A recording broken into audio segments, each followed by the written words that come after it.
Tonight on SportsCorner, number 2 ranked Indiana took on Penn State over the weekend in a nail-biter of a match. We'll take you through the game and give you the highlights. Over in the NFL, the Browns traveled to New Jersey yesterday to take on the Jets, but weren't able to find a win. We have the breakdown. And with the NBA season heating up, we'll take a look at a big matchup between the Chicago Bulls and the Cleveland Cavaliers. All this and more as a brand new episode of SportsCorner starts right now.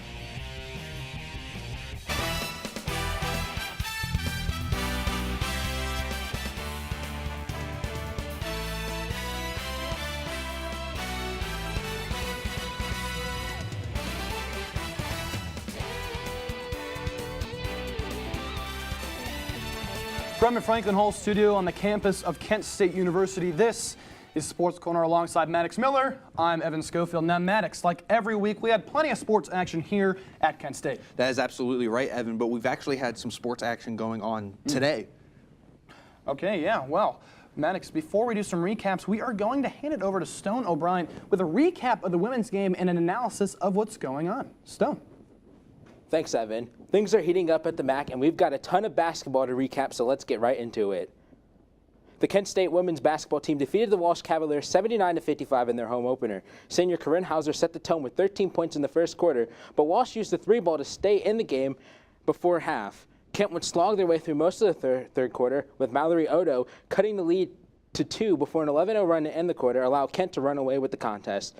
For the game, Kent State scored 2 players in double figures, Hauser finishing with 21 and Maya Babbitt adding 23, which was too short of her career high of 25. Walsh added 15 from Kylie Darlin to keep them in the game. Defense was the difference as Kent State used a solid defensive effort in the first and third quarters to drive up the lead, getting multiple steals from 5 flashes and crashing the boards with Deonna Gray and Tatiana Thomas. Transition offense was also a key factor, with the team scoring 22 points in the fast break. The team will travel on to take Xavier Friday. And now the men's game is just getting underway, with Kent running away at last check with a score of 24-7 against the UNC Wilmington Seahawks. For the overall game, my key is defense, getting back to what they pride themselves on after struggling against Troy and letting Cornell score over 100 offensively. Offensively, look to Sion Medley and Matt Cope Player of the Week, Morgan Safford, to run the offense. For the Seahawks, look to Patrick Wasser and his height advantage to be an area to exploit, with Nolan Hardge running the guard running things following a 21-piece last week. That's all the time I have for today. For the Kent State Sports Network, I'm Stone O'Brien. Back to you guys at the desk. Well, thank you, Stone. Staying actually in the men's basketball team, they took on Cornell on Friday. The Flashes got their first win of the season against Big Red, taking them down 110-102. Graduate student Morgan Safford led the way for Kent State, scoring 34 points and knocking down 9 threes. And speaking of threes, the Golden Flashes tied a program record for most threes made in a game with 18. Next up for Kent State is a game currently taking place, as Stone mentioned, against UNC Wilmington in the Mack Center, as Kent State looks for their second straight win. And taking it from the court to the gridiron, tomorrow the Kent State Golden Flashes head to InfoCision Stadium in Akron for the 69th battle for the Wagon Wheel. Akron currently leads in this rivalry with an all-time record of 38-28-2. The Zips has held on to the coveted Wagon Wheel for trophy for the past 2 years. The Flashes, they're looking to bounce back from their 17-13 loss against Ball State and will rely on Drew DeShields as he ranks number 3 in the conference in terms of quarterbacks. If you can't make it to Akron, the battle for the Wagon Wheel will be televised on ESPN+. Kickoff is slated for 7:30. Now, Maddox, probably no bigger game for the Kent State Golden Flashes in this one against the team down the road tomorrow. Yeah, no, absolutely. I mean, this is everything that you put your season into. Yes. It's kind of regardless of how the rest of the season goes, if you can beat Akron or if Akron can beat Kent State, you can hang your hat on that and say this was a successful season because you got that big win over your big rival. In my opinion, there is no bigger rivalry in the MAC except for maybe Bowling Green and Toledo for Battle of I-76, but there's a lot of hatred between these two teams. Yes. There's a lot of spite between these two teams. I think it'll be a hard-fought battle. Akron, when looking at it earlier, we kind of thought this is a very winnable game. Akron has 4 wins on the season. They've won their last 2. They beat Buffalo and UMass. So it seems like it's going to be a bit tighter than maybe expected. Sure, and they're coming off, Kent's coming off a tough loss, obviously, to Ball State.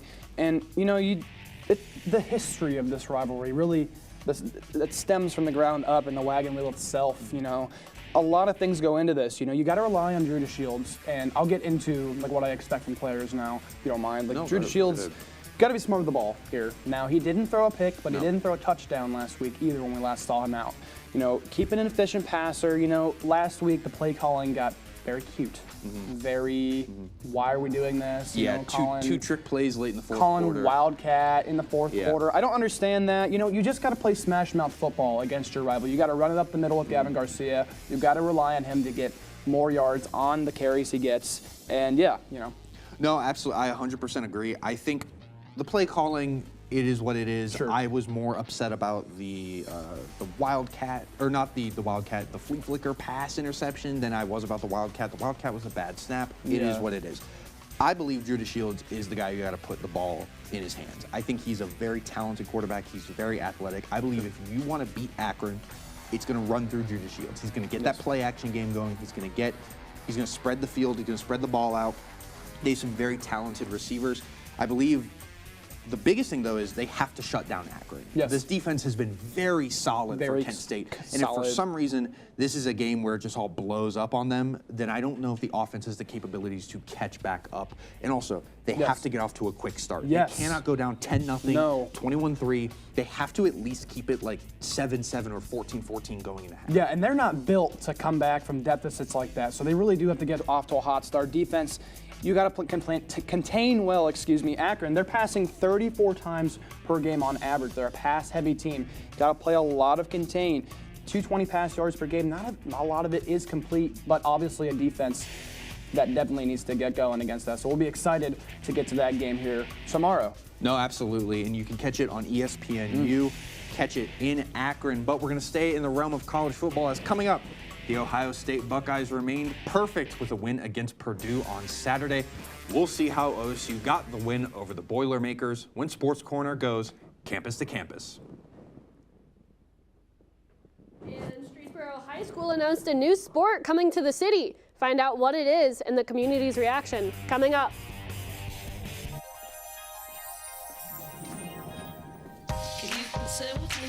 Imagine what you'd see if every child had a book to read. 'Cause every kid across the nation deserves a book to read, and we can make it happen right now. No, I don't know what you've been told, but kids with books learn so much more. So the mission is for us to get a book to each and every child. So let's join hands, book people unite. Unearth hidden passion. Tomorrow we'll have a good time. Planting seeds of inspiration to motivate some magic. To change the writing on the wall, writing on the wall. And make a difference. One book can inspire a child. One book can be the first element that helps to change a life. People unite. Read to a child today and spark a lifetime of ambition. Hey there, welcome to Kent Core. Kent Core. To Kent Core.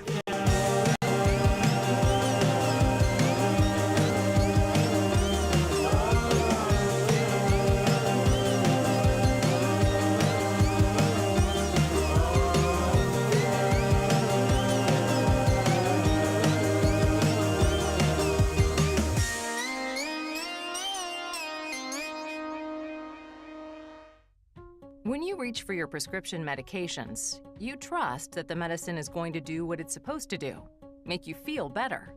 That trust comes from knowing that teams of doctors, biologists, chemists, pharmacists, and other health scientists at the FDA are working tirelessly to protect the health of the American public by making careful, informed decisions about which new drugs to approve. Find the answers at fda.gov/drugs. Well, we are entering the final weeks of regular season college football, and every game counts. I'm Lexi Blatnick, and I'm here to take you campus to campus, starting in West Lafayette, here where the Ohio State Buckeyes take on the Purdue Boilermakers. The Bucks are looking to keep their perfect record. It's late in the first quarter, and Julian Sayand connects with Jeremiah Smith, and Smith is not able to get that yard for the touchdown. here in the second quarter. Early here, Purdue still leads by 3, and CJ Donaldson rushes into the paint for a 1-yard touchdown. That's his 40th career tutty. Bucks take the lead 7-3. Midway mark into the second quarter, Sayan fakes the pass for some play action, and he chucks it up to the field to find his favorite target, Jeremiah Smith. That's a 35-yard touchdown for the Bucks. 1 minute mark into the second string Lincoln Keenholz rushes into the paint for a 1-yard. Some more play action for you. 21-3 OSU. Little over in the 5-minute warning. Bucks continue to dominate, stacking another 6 on, and Sayan hands it off to Donaldson. Another 1-yard touchdown. 34-3 Bucks. Final score from Indiana, 34-10. Sayan finished the night with 303 yards, went 24-7. Thank you, Lexi. From Purdue to Happy Valley, there's Terry Smith, the interim head coach for Penn State. Here are their fans hoping for some change here for the Nittany Lions. First quarter, highly rated prospect. There's Fernando Mendoza off to the races to get this one going. Runs in for the touchdown. 7-0 Hoosiers in the first here. Now we're going to head on to the third. Indy attacks on 10. They're their own 35. He's going to fire it. Ethan Grunkemeyer fires, and he gets to Aiden Fisher, the linebacker. Picked off. Indiana gets it back at midfield. Now we're going to take it now to the fourth quarter here. They will be facing a 2nd and 8. Grunkemeyer this season, pass to running back Nick Singleton. He's going to take this one all the way to the house. 2 touchdowns on the day for Singleton. He ended his game there, 24-20 Indiana. Now, fourth quarter, under a minute to go. And ladies and gentlemen, you got to brace yourselves for this one. Mendoza, Omar Cooper Jr., what happened? They're saying a touchdown. If this stands, it will be one of the best catches, if not the best catch of the college football season. Watch the replay here for Omar Cooper Jr. Look at the ref quickly getting to the turf. What happens here? My goodness. He gets his foot down for the touchdown. The Gus Johnson call, obviously better than mine, but Penn State fans are astounded. 27-20. Indiana is going to win the game 27-24. That's an NFL level catch there, getting both feet in, but we're going to take you to the SEC now as Vanderbilt took on Auburn in Vandy. Auburn, though, going to get on the board first as Ashton Daniels finds Eric Singleton Jr. for the touchdown. 7-0 now. Vandy would tack on a field goal to make it 7-3. Auburn back with the ball. The Tigers trying to pull off this ranked upset over the 16th ranked Commodores. Daniels going to keep it for himself and make it 14-3. Auburn would kick another field goal as we head late into the second quarter. Diego Pavia going to try and do it himself. He's going to hit Junior Sherrill to get his boys on the board in the touchdown category, 17-10. And I'm just going to put this, both teams score a lot. 38-30 now as we enter the fourth quarter, and Daniels hits Cam Coleman for the one-handed catch. Touchdown here, 38-36. They'd go for 2 to try and tie it up with about 5 minutes left to go. And Daniels just going to go right back to Coleman and back-to-back one-handed grabs for the Auburn wideout. 38-38, going to send us to overtime now as Pavia is going to take it with a little jump pass to Cole Spence. Pavia would finish with 377 yards and 4 total touchdowns. Daniels with 353 and 4 total as well, as he's going to try and tie this game up. Last-ditch effort, 4th and 7, looks for Coleman again, and it's out of the back of the end zone.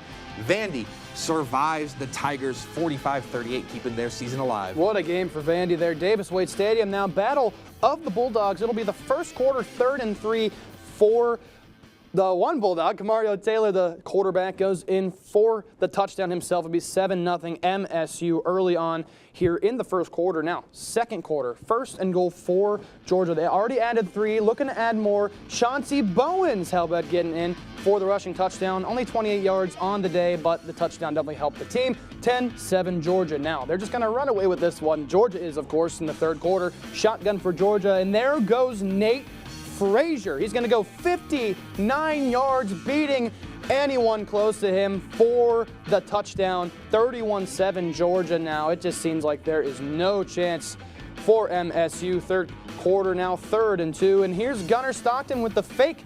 Hits Noah Thomas, and he is off to the races. 78 yards on 3 reception. Nobody's going to catch him at all. He's got blockers ahead. He'll go into the end zone. 38-7 now.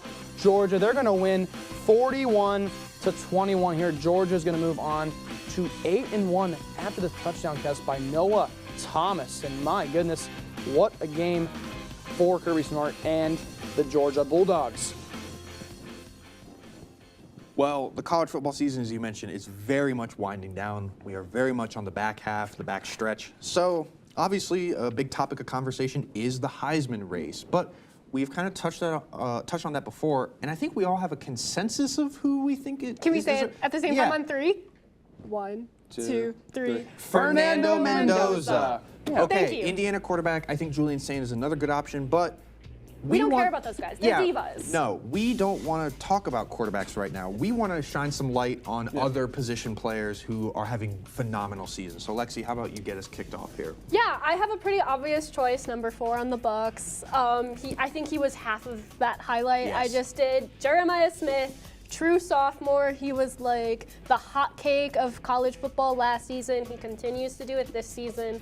He has 65 recorded carries. He averages 13.3 yards a game. He's racked up 862 yards, 10 tutties. Seems to always catch the ball no matter what. Yeah, I mean, he's definitely beaten the college football cover curse that we saw last year, where Quinn Ewers, Donovan Edwards, and Travis Hunter was kind of the only one who performed well. What happened? Like the guy he was on the cover with, Ryan Williams, seemingly nowhere to be seen this season. No. Jeremiah Smith is completely taken off, and I think a lot of NFL teams will be very excited when he enters the draft next year. Gotta wait one more year. Yeah, but so you say Jeremiah Smith, I say Jeremiah Love. Yes. For Notre Dame. 988 yards on the season, 154 carries, pretty good for a running back. His size and with his speed, 13 touchdowns on the year, averaging 6.4 yards per carry. Definitely a big candidate for, I mean, he's been on fire. I mean, are there really any running backs that have come, I guess, kind of close to him? I'm sure they've come a little close. A fun fact, he hasn't not scored a touchdown since week 1. Wow. Whoa. That's That's impressive. We are That's a streak. long in the college football season for that to not have happened. Love and the Fighting Irish trying to get Doing back good. into that playoff spot. Currently in a playoff spot. Love. Everyone remembers his phenomenal run against Penn State where he broke like 5 tackles, and it seems like he has translated well into next year because running backs can kind of fall off. Even in college, Donovan Edwards, it happened to. Ollie Gordon led the league in rushing yards one year and then was a complete nothing burger. Sputtered out, with Oklahoma State. I do want to go back to the receiving end of things. I'm going to shout out Jordan Tyson. Now, if we were picking quarterback Heismans, I don't think he would be my first selection. I think I would go either Smith or Love. However, Jordan Tyson, 57 receptions, that puts him 14th in the nation, 628 yards, 8 touchdowns, that puts him 10th. He's missed 2 games. He's missed the last 2 games, and yet his stats stay in the top 15. Obviously, his yardage isn't up there, but I believe he is still in the top 25. He has caught a touchdown in every game but 1 that he has played. He's missed the last 2. Hopefully he comes back for the Arizona State Sun Devils. He will be he's going into the NFL draft most likely this year, so teams will be all over him to try and get an elite receiving weapon. I'm looking at the New York Giants at potentially pairing him up with Malik Neighbors. I think that'd be very dangerous in New York. The Sun Devils have kind of had a streak with Scadaboo and then what's up with that? They kind of Arizona State is kind of becoming a bit of a prospect hub for skill position players.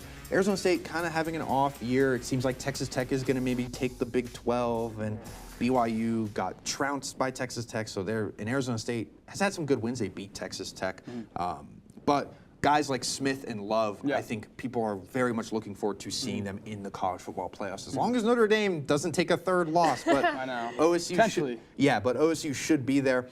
Speaking of, we talk a lot about college football, and we talk a lot about NFL, and we talk a lot about high school.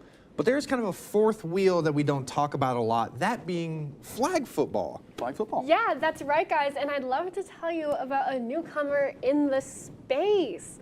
So one team right here in Portage County is introducing a girls flag football team. I was able to sit down with Streetsboro's athletic director, Randy TV-Paw, for more.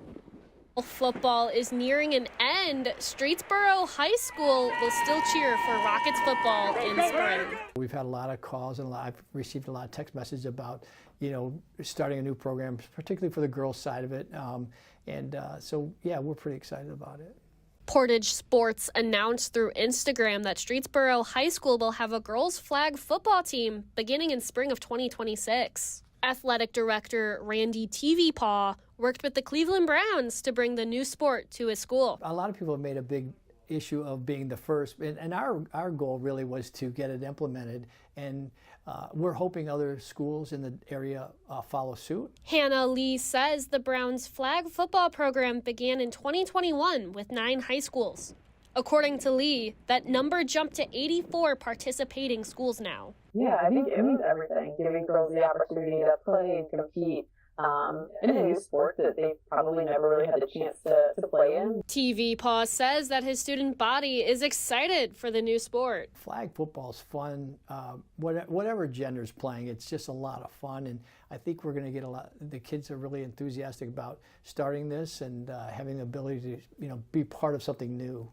Ted Paw plans on keeping 25 girls on the team. As for their home opener, not decided, but the regular season for the league begins on March 20th.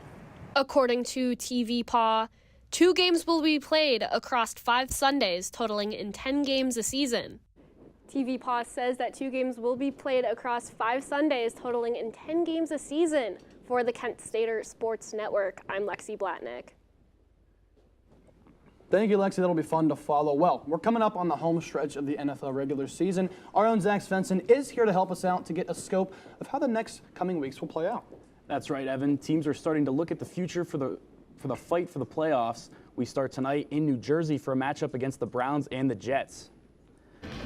Pre-game, the Jets held a remembrance of Nick Mangold and retired his number 74 after his passing in late October. We pick up towards the end of the first where Dylan Gabriel fires to David Njoku, who breaks the tackle and flips into the end zone. Browns lead 7-0. On the ensuing kickoff, Kene Wangwu fields it at his own 1-yard line and splits the Browns special teams unit and has the kicker to beat, and he goes 99 yards to the house to tie this one up 7-7. After another return for the Jets, they lead 14-7 when early in the second, Gabriel and the Browns go play action, and Gabriel uncorks to Jerry Jeudy to tie this one up at 14. On 1st and 10, now after a couple field goals, now 17-17, now early in the fourth, Justin Fields tosses to Breece Hall. Go back to Jerry Jeudy. And look at that one again, now 17-17, now early in the fourth. Justin Fields tosses to Breece Hall on the slip screen and goes untouched for 42 yards and gives the Jets the lead 24-17 early in the fourth. The Browns and Jets would both tack on a field goal, and the Jets would win by a final of 27-20 to get to 2-7. Another heartbreaking loss for the Browns. We're going to take it to SoFi Stadium. Keenan Allen there with Kent State alumni Antonio Gates. Sunday Night Football, Steelers and Chargers. Aaron Rodgers trying to make something work, and some unk-on-unk violence as Khalil Mack is going to get to Rodgers for the safety, making it 3-2. A bit more of a hockey score than a football score. Cameron Dicker going to tack on a field goal here from 32 out, helping my fantasy team, who's currently up 30, trying to get my 3rd win of the year. We go later into the second, and Justin Herbert is going to find Ladd McConkey, the sophomore wide receiver, making it 12-3. Steelers offense just can't get anything going right now, and that would be the case for the rest of the game, as we're now in the fourth quarter, 15-3, and it's going to be Kamani Vidal who's going to plunge into the end zone here. He would have 95 yards to go along with that touchdown to make it 22-3. Chargers would wind up winning this one 25-10 as they try to stay in pace with the division-leading Denver Broncos, as well as the Chiefs, who are kind of hanging around there. I'm going to be honest, Maddox, I don't know what's happening in Pittsburgh, but I do know what's happening here in Tampa. 2 great quarterbacks this year, Drake May, Baker Mayfield. Drake May in his 2nd year. We'll start off with Baker Mayfield, though. He bakes pretty early here. He's going to throw to a wide-open Emeka Egbuka, the rookie, heading in for the touchdown. Bucs are going to strike here first 7-0 here in the first quarter. Now, staying in the first on a 1st and 10, each team punts twice, but May, over 2 defenders, is going to hit Kyle Williams, the Washington State product. It's going to be a 1-score game, or it's going to be a tie game, excuse me. He's going to go into the end zone for the touchdown. Tie game. The Bucs, they're going to add on 3 after this. Patriots, I got 1 play to score here on a 4th and goal. May, a floater up to Stephon Diggs, the former Buffalo Bill, goes into the end zone for the touchdown. Has a touchdown in his 3rd consecutive game now. Patriots leading at the half 14-7. And oh, Mike Vrabel, I don't know if he's going to be happy about this one with his usage. And there goes Travion Henderson, finally the rookie sensation, getting a little bit more for the end zone. He'll have 2 touchdowns on the game to finish out the night. 28-16 Patriots. They're going to beat Baker and the Bucks 28-23 Pats at 8-2. We're going to wrap things up in Germany as the Indianapolis Colts took on the Atlanta Falcons. A 43-yard field goal here from Zane Gonzalez in the third quarter, making it 17-13. The reason we're going to the third and now the fourth is because this is where most of the action was. That Jonathan Taylor going to get swallowed up here. Actually, he's going to break out left and race his way for 83 yards to the end zone, 17-16, making that 22-17. Taylor with 32 carries, 244 yards, and 3 touchdowns. If he played him in fantasy, I'm sorry. Tyler Algier here, though, not going to be outdone by Taylor, plunging in for the 1-yard touchdown, 24-22. They're going to go for 2 here, and Michael Penix and Drake London going to be saying Dankeschön on this one as he gets the 2-point conversion, putting Sauce Gardner on the ground. Michael Badgley here going to nail this field goal late in the fourth quarter to send us to overtime here, and it would be the Colts who would get the ball back. And Jonathan Taylor once again is going to find his way in the end zone in the Deutschland, making it a Colts 31-25 win. Colts now moving to 8-2, trying to hold on to first place in the AFC. Never count out Jonathan Taylor. Never count him out. Ever. Like, that guy is superhuman. Yes. Maybe offensive player, not even maybe. I think No, offensive player of the currently year. currently offensive player. Clearly. But before we get to that, Zach, I wanted to ask you here. We had some kind of breaking news a few days ago. Brian Daboll fired as the head coach of the New York Giants after a few years. Just give me your thoughts of this firing. I don't believe it's the right move necessarily. Whoa. Okay. You do see Okay. Brian Daboll. He has that 20-40-1 record. Definitely not great. No. Under 500 or exactly at 250. But you don't like to. I don't like to see that, in my opinion, because you have Malik Neighbors get injured and Cam Scadaboo get injured. You have a few of these games where I realize it is on the defense, but who do you look to first in these situations? You look at the head coach. But I do believe it's on the defense a little bit. You know, that game against the Broncos, they give up 33 points in the fourth quarter. That's not all to blame on him. But I would have liked to see Daboll get at least one more season with Jackson Dart fully healthy, Cam Scadaboo fully healthy, and Malik Neighbors out there on the field. Yeah, I can see where you're coming from, Zach. However, it is just hard when Brian Daboll has shown that he cannot win. It seems like in the NFL, they made the playoffs one time and they got 1 playoff win, and it was a great season. And I understand the season's been a bit of a mess, running Cam Scadaboo going down, Malik Neighbors going down. However, they've invested so much in this defense. They've invested in this team. It's not like other teams that are just kind of leaving it. They've put investments getting Brian Burns, getting Kayvon Thibodeau, extending Dexter Lawrence. Brian Burns is tied for the league in sacks, and yet is just not panning out under Daboll. What do you think? Yeah, I mean, Jackson Dart has stacked a few games here for the Giants under Daboll. You know, he was a winner in college, you know, and now Daboll is he's gone. So you got to see someone fill the role that can be like, all right, defense, we need to do your job, cover your guys, because you're blowing leads. The offense is getting you there, but your defense can't continue throughout the game. Yeah, and I do want to ask, we've talked about Jackson Dart. I think this is honestly the worst thing for him, because now, as a rookie quarterback, you're already going through a coaching change. Yes. What kind of impact could this have on Jackson Dart? That's going to have a huge impact. We've seen it with quarterbacks like Baker Mayfield, other guys like Justin Fields, where you lose your head coach that drafts you, and they had all the faith in you. You lose that head coach, and now we could see a thing where Baker Mayfield with Jackson Dart, he goes through a couple coaching regime changes, and then he's going to need a change of scenery. And if you're a Giants fan, I would not like to lose Jackson Dart. No. He showed flourishes. He showed flourishes in college. He's looked great.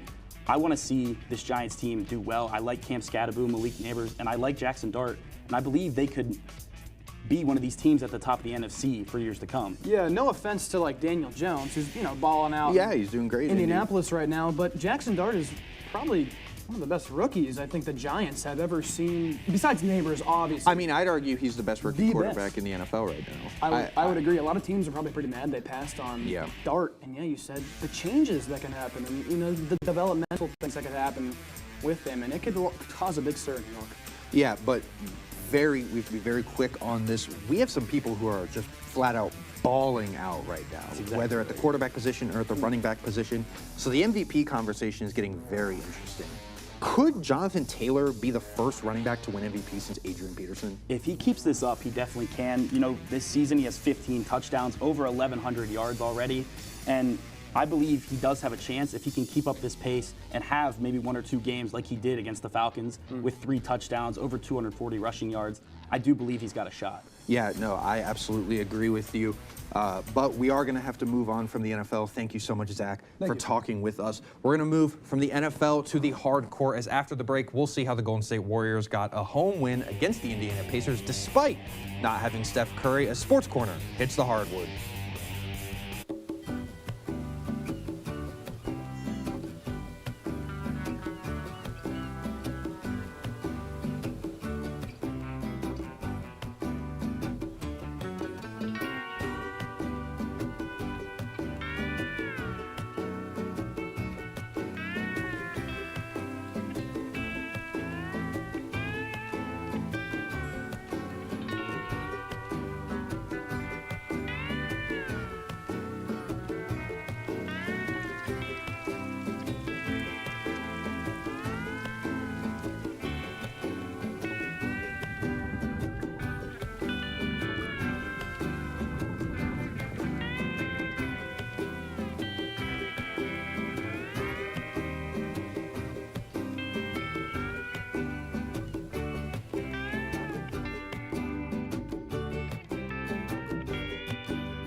How can you hate Star Wars?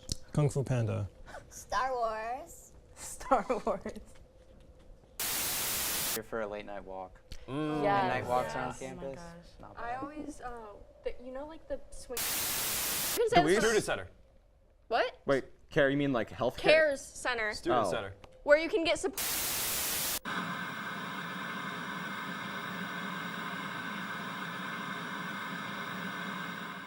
Today I'm going to talk to you about physics. Come on in, girls. Let's go. This is the first rocket to get humans to Mars. Really tall. I'm a rocket structural engineer, designing and building parts of the rocket.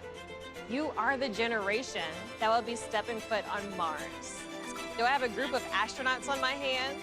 Yes. You can become a rocket scientist or whatever else you want to be.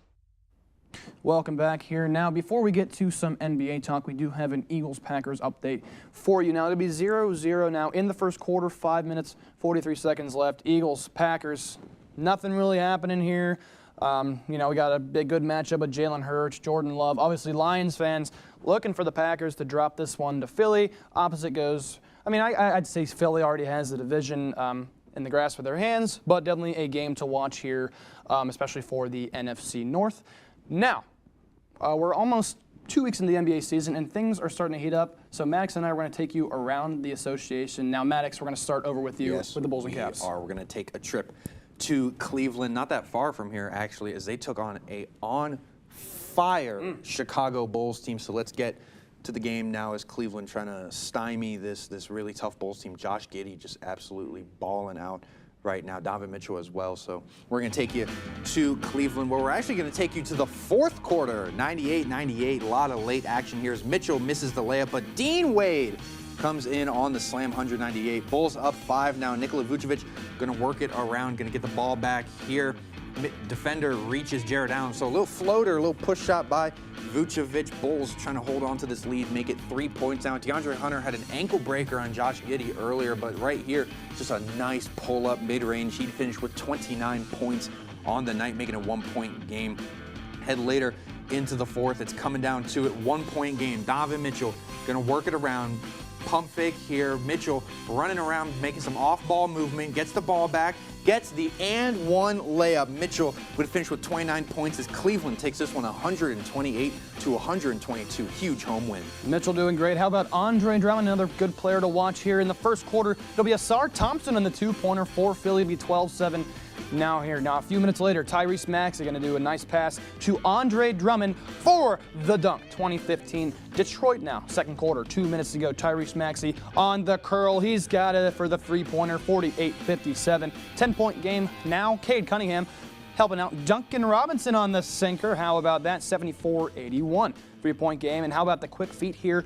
Step back for Cade Cunningham. He ties it up 81 all. Now, heading you to the fourth quarter. And how about Maxey on the three here from the corner, kind of? There it is. Lead shifts 103-98. Time ticking. It's a close game. Drummond, he's going to get postered by Cunningham, and my goodness, 108-104. How about that replay? Just nasty. One more chance for the 76ers. Maxey almost lost the ball, got it back, and it's a little bit short. Detroit wins a thriller in Philly, 111-108. The final here. Man, we are seeing some really nice throwback jerseys and courts. Maybe we should keep those, but we're going to head to Golden State now, the Bay Area. The Pacers took on the Warriors. Jeremiah Robinson-Earl finding Monte Morris for the layup in the first. Jimmy Butler, though, going to fight for his own rebound here and gets the layup to go. 23-21 now.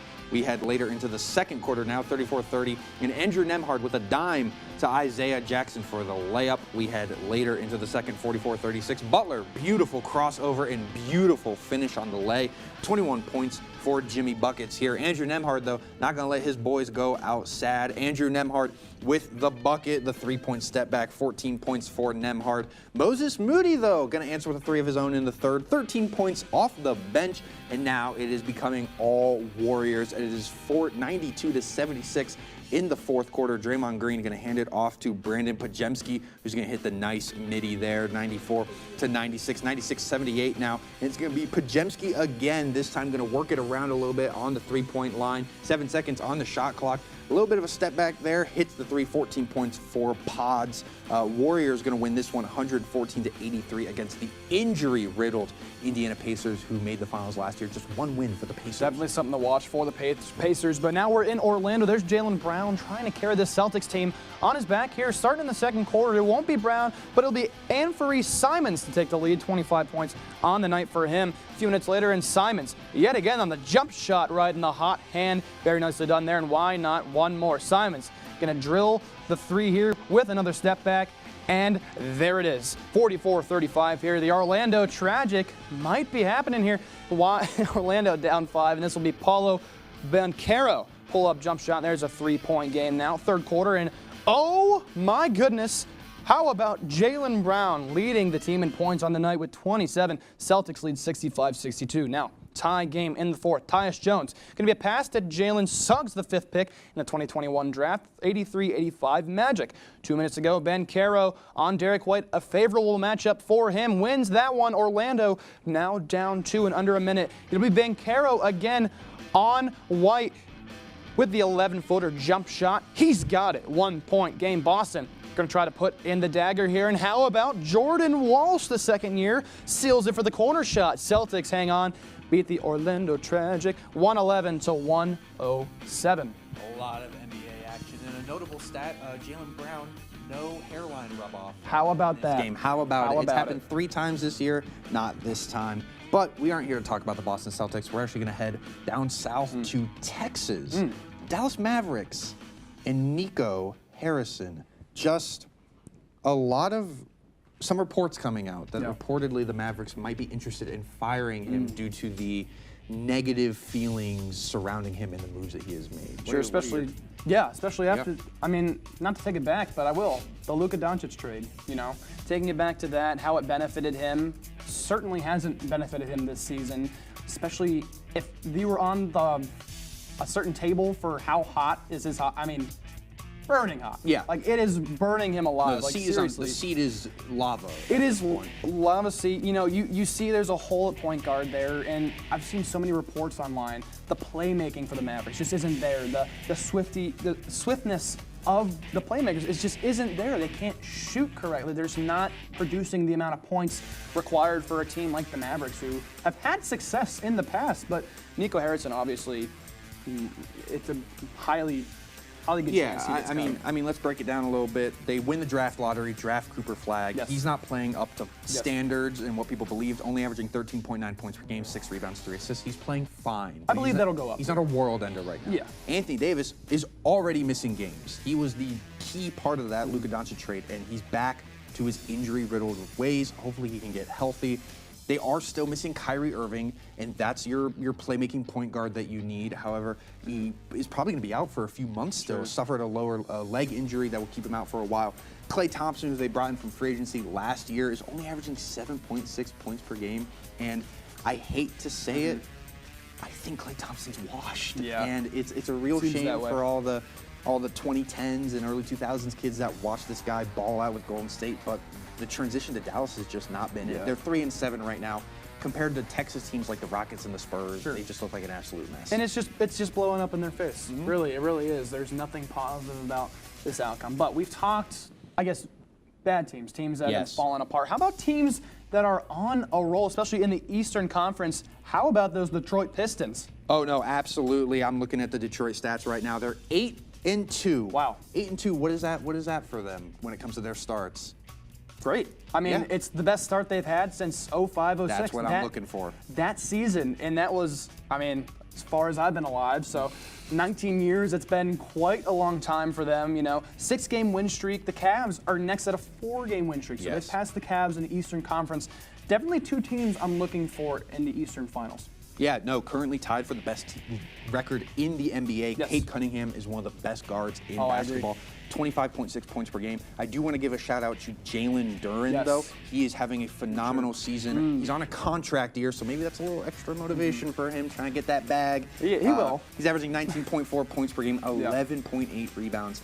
And then lastly, Ausar Thompson, who was drafted to be a defensive player, much like his twin brother Amin for Houston. He's averaging 13.9 points per game while still providing 1.8 steals. Cleveland fans might not be the biggest fan of Detroit's success, as JB Bickerstaff is the head coach for that roster. Cavs coach. There's some sour feelings towards that, but you gotta love what he's doing with You gotta love what he's doing for sure. And like the question I'm gonna, I guess, give you the whole rest of the semester and leading into the finals is, can they keep up with the Cavs? Can they maybe overtake them and their star players over there in Cleveland? I think Detroit has the pieces to be the best team in the Eastern Conference. And I think Cade Cunningham has fully evolved as a potential MVP candidate. But we're going to have to move off of the hardwood as we head to the ice, as the Seattle Kraken were taken down on the road by the Dallas Stars. We'll see how Dallas picked up the home win and more as SportsCorner goes on ice. Completing high school is more of a social thing than it was an academic thing. Even though all these years have passed, I still had that longing to have my diploma. I have a mentor, and she convinced me to continue my education. No one receives a diploma alone. If you're even considering getting your high school diploma, go get it. You can do it. Find free adult education classes near you at finishyourdiploma.org. So, I just moved in with this family, and it's embarrassing. The little one, he likes to go outside and crawl around in the giant litter box. I don't know what he's doing. I mean, I was born and I knew how to use the litter box. Look at that. That's disgusting. Oh, poop already. You're making me nervous. Oh, okay, I can't look at this anymore. I really hope he grows out of this, for his sake. When I was in foster care, I never knew when I would have to move. So I always had my suitcase ready to go. Then one day I was adopted. My new parents opened their hearts and home to me. My parents cook my favorite breakfast for me every morning. My parents take me on trips I never thought I would go on. They gave me a home and an even better reason to use that suitcase. My parents aren't perfect, but they're perfect for me. Hey, did you know that 2.4 million loving cats and dogs in shelters and rescues need our help to find a home? Go to theshelterpetproject.org and search your local shelters and rescues. Go for a cuddle with your next best friend. Adopt.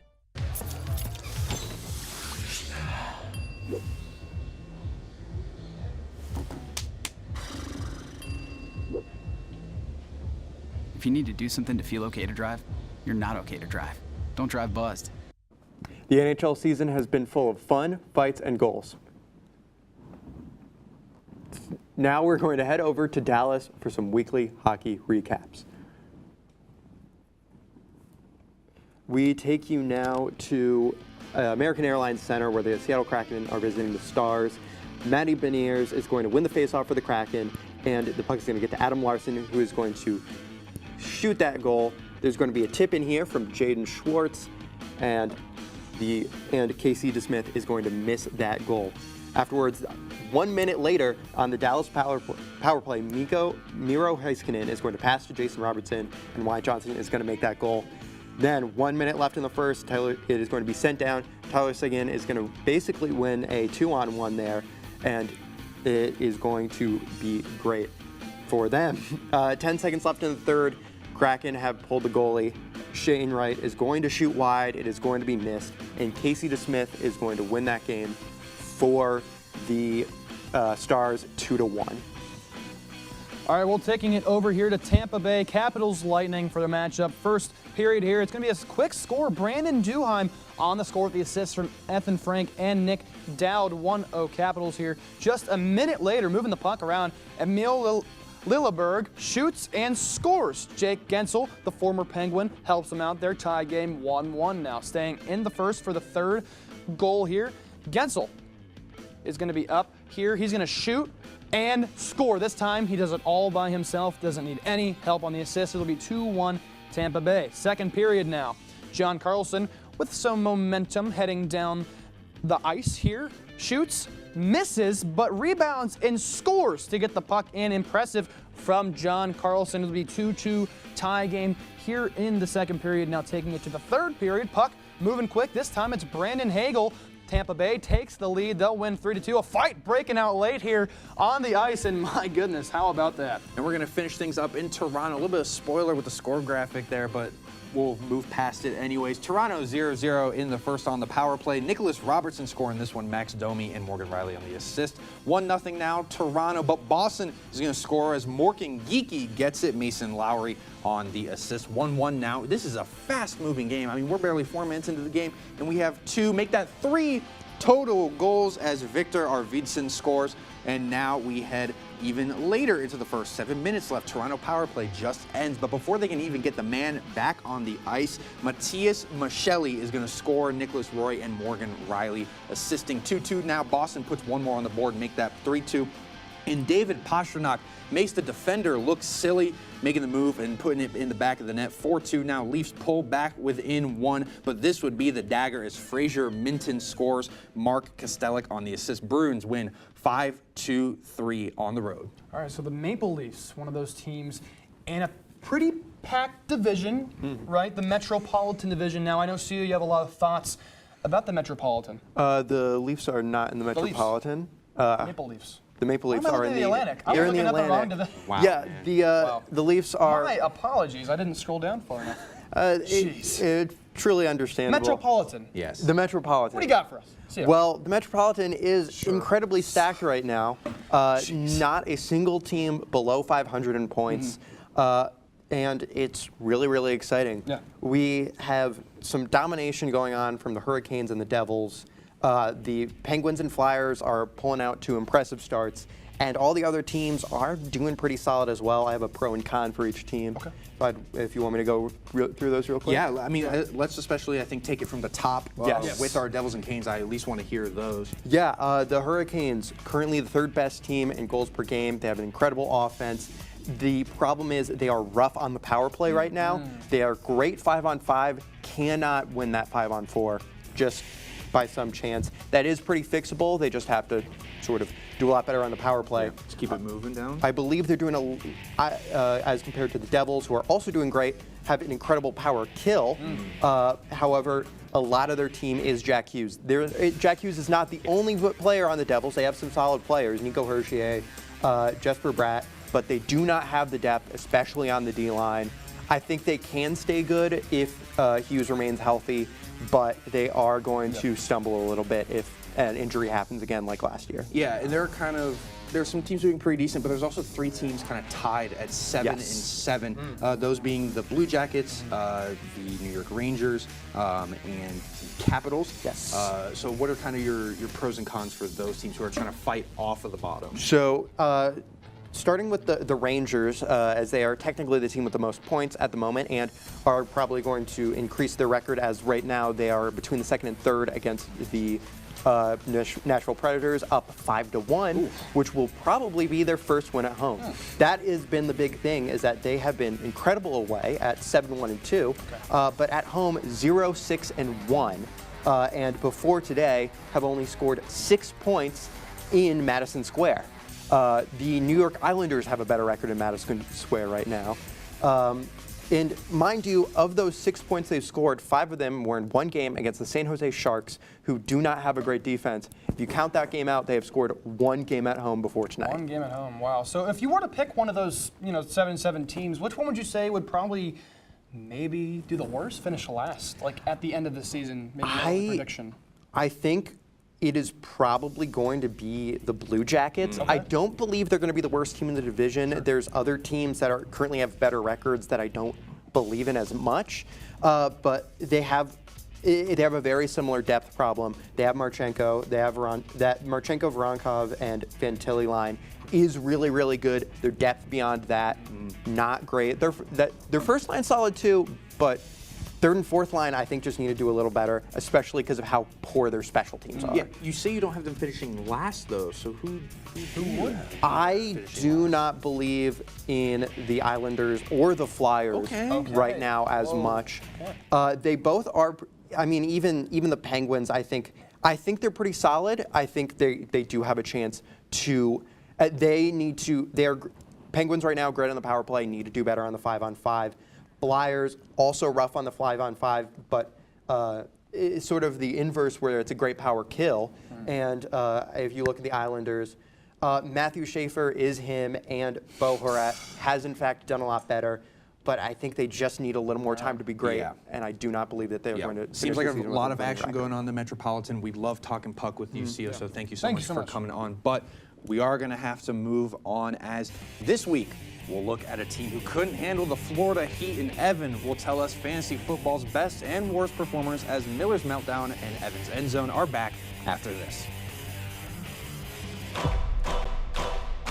What's up, NFL fans? Quarterback Josh Dobbs here. You may know me as the Pastronaut. This is my time. I'm on the rise. Can't hold me down, I'm too fly. This is my time. I've always loved space and football. Growing up, some people told me I had to choose. But here's the deal. You can be great at more than one thing, and getting involved in STEM opens up your world to a universe of opportunities in life. Space isn't just for the astronauts. It's for all of us. It's not just for engineers like myself. It's for teachers, students, designers, mechanics, scientists, and millions of football fans across the world. 3, 2, 1, watch out, here I come. This is my time. I'm on the rise, can't hold me down, I'm too fly. This is my time. Get inspired and get involved today. There are STEM programs and science centers available in your community, so be sure to check out spaceforall.us to learn more and get started. This is my time.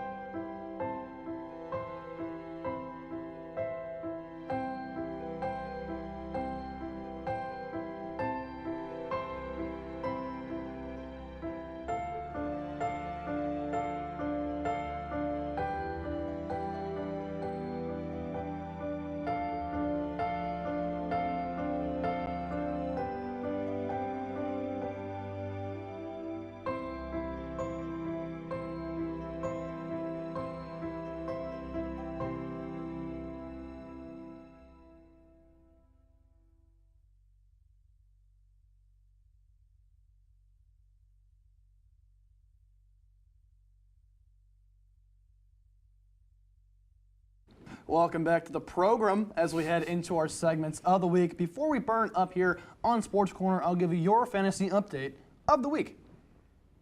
We're running the back for another week of Evan's End Zone, where some players soar, some plummet, and some show hope for the next week. Starting over with my first overperformer, I wanted to highlight the NFL's leading rusher. We talked about him earlier. That's right, you guessed it. Jonathan Taylor went on a second-half roll against the Falcons over in Germany yesterday morning. On 32 attempts, Taylor rushed for 244 yards and 3 touchdowns, giving him 47 fantasy points. We are so sorry.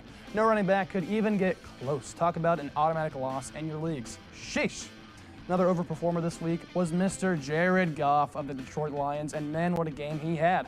Goff and the Lions seem to have gotten their groove back a little bit with their impressive win over the Commanders. Granted, the Commanders aren't a great team, but Goff did all he needed to do. He went 25 for 33, 320 yards, and 3 touchdowns, giving him 30 points in most PPR leagues. Are the Lions back? I think so. My disappointment of the week is most definitely Bo Nix on Thursday Night Football. He just didn't really come close to meeting my expectations, as the Raiders took away a lot of reads from him, and the NFL is quite weird this way. It's been very weird all year. Bo Nix is a decent passer, but just really didn't do anything against the bad Raiders defense. Is he on a fraud alert? Maybe. He had 16 completions for 150 yards and a touchdown, but 2 picks, generating just 5.8 fantasy points. Bo and the Broncos, they got to pick it up here to stay in contention of the AFC West, but I do look forward to Josh Jacobs having a good game next week. The Packers, they're going to rely on him against the 31st run defense in the New York Giants, and I pretty much take anyone against the Giants defense, even though Kyle Monungai did pretty much nothing for me last week now that him and Swift have started splitting carries. Jacobs had a decent year, but being a consistent back for the Packers. Now, as we reach the goal line of Evans' end zone, remember to set your lineups this week. I sincerely think I will never find a good running back. I'm genuinely cursed. Maddox will tell you the same. It's about time to get a bit heated, though, so we'll take it over to him for a meltdown. Thank you, Evan. And Dan Campbell took over play calling for the Lions, so maybe that had something to do with Jared Goff's success. But it is about time to have a meltdown. And as I mentioned earlier in the tease, we're going to head down south to Florida, where the Buffalo Bills could not handle the heat. Bills having a very good season. They were 6-2 entering the game, playing against a lowly 2-win Dolphins that had just gotten beaten down by the Ravens on Thursday Night Football the prior week. They had lost to the Browns and lost to the Panthers. Panthers just lost to the Saints, so I could have put them here. Buffalo went into Miami, winning 6 straight against the Dolphins, and they lost 30-13. 30-13. Letting up 30 is fine. The Dolphins have weapons. Devon Achane went for 2 touchdowns, 174 yards. Tua had 2 touchdowns, but 2 inch classic Tua turned the ball over. However, 13 points? 1 in 2 touchdowns from Josh Allen. Just an absolutely abysmal performance. They were shut out for a large chunk of the game, and anything that Buffalo tried to do was completely shut down by Miami. They're supposed to be an AFC contender. They're supposed to be a Super Bowl team, and yet they cannot even beat the Dolphins. They're now falling behind the New England Patriots, who are having an absolutely phenomenal season. Drake May, the betting favorite to win MVP, and yet Josh Allen, who won MVP last season, can't even take down a Dolphins defense whose best coverage guy is Minkah Fitzpatrick. No offense to Minkah Fitzpatrick, but he's a safety. They have no one at corner. Buffalo Bills, you are my winner of Miller's Meltdown this week. Well, despite throwing a little bit of heat on Minkah Fitzpatrick, that'll do it for this edition of Sports Corner, so thank you so much for watching. For updates from us 24/7, head over to kentstater.com and be sure to tune in to Overtime right here every Friday at 7 p.m. I'm Maddox Miller. And I'm Evan Schofield, saying from the opening play to the final call, the Kent Stater Sports Network covers it all. Good night. Gossip about the office party fun, and a place to share the story you tell everyone. There's a place to share a laugh about when things went wrong, and a place to share the video of you dancing to your song. There's a place to share spare change, lunch, and your time. But we could all be better at sharing how we're feeling inside. 76% of employees have struggled with at least one issue that affected their mental health. When you share, you're not alone. Is it okay over there? Is that good? Jackie boy, look, we have been through a lot together. Right up before this rain, this rain goes away. Well, it's just,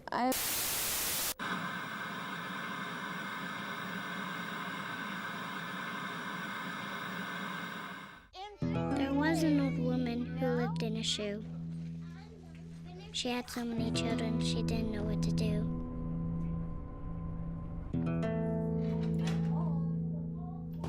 She gave them some broth without any bread and kissed them all soundly and put them to bed. Hunger is a story we can end. End it at feedingamerica.org.